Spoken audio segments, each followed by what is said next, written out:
തദ്ദേശ തെരഞ്ഞെടുപ്പ് ഫലം സംസ്ഥാനത്ത് UDFന് അനുകൂലമായപ്പോഴും കാസർഗോഡ് ജില്ലയിൽ LDFന് ആശ്വസിക്കാം. ജില്ലാ പഞ്ചായത്തും നഗരസഭകളും ബ്ലോക്ക് പഞ്ചായത്തുകളും നിലനിർത്താൻ LDFനായി.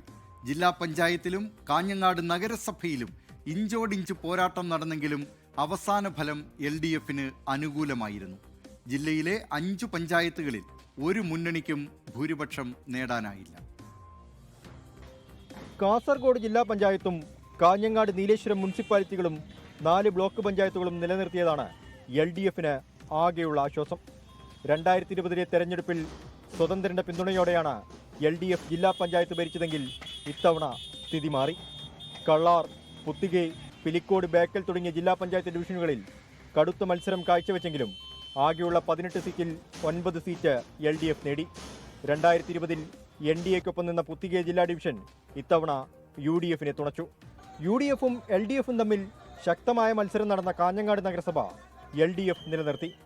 കാഞ്ഞങ്ങാട്, കാസർഗോഡ് നഗരസഭകളിൽ NDAക്ക് 2 വീതം സീറ്റുകൾ നഷ്ടമായി. എന്നാൽ ജില്ലയിലെ 6 പഞ്ചായത്തുകളിൽ LDFന് ഭരണം നഷ്ടമായി. അതേസമയം 18 പഞ്ചായത്തുകളിൽ ഭരണം പിടിച്ച് UDF ജില്ലയിൽ കരുത്തുകാട്ടി. UDFിൽ നിന്ന് കുമ്പടാജെ പിടിച്ചെടുത്തതോടെ 3 പഞ്ചായത്തുകൾ NDAക്കൊപ്പം നിന്നു. BJPക്ക് മേൽക്കൈയുള്ള വെള്ളൂർ ഉൾപ്പെടെ പുല്ലൂർ പെരിയ, പുത്തികെ, ബദിയടുക്ക എന്നിവിടങ്ങളിൽ ഭരണം ആർക്കെന്നറിയാൻ ഇനിയും കാത്തിരിക്കേണ്ടി വരും. 24 കാസർഗോഡ്. ലോകത്തെവിടെയായാലും ഏത് സമയത്തും 24 വാർത്തകളും ഓഗ്മെന്റഡ് റിയാലിറ്റി പാക്കേജുകളും എക്സ്പ്ലെയിനറുകളും വിശദമായി കാണാൻ ഞങ്ങളുടെ YouTube ചാനൽ നിങ്ങൾക്ക് സബ്സ്ക്രൈബ് ചെയ്യാം.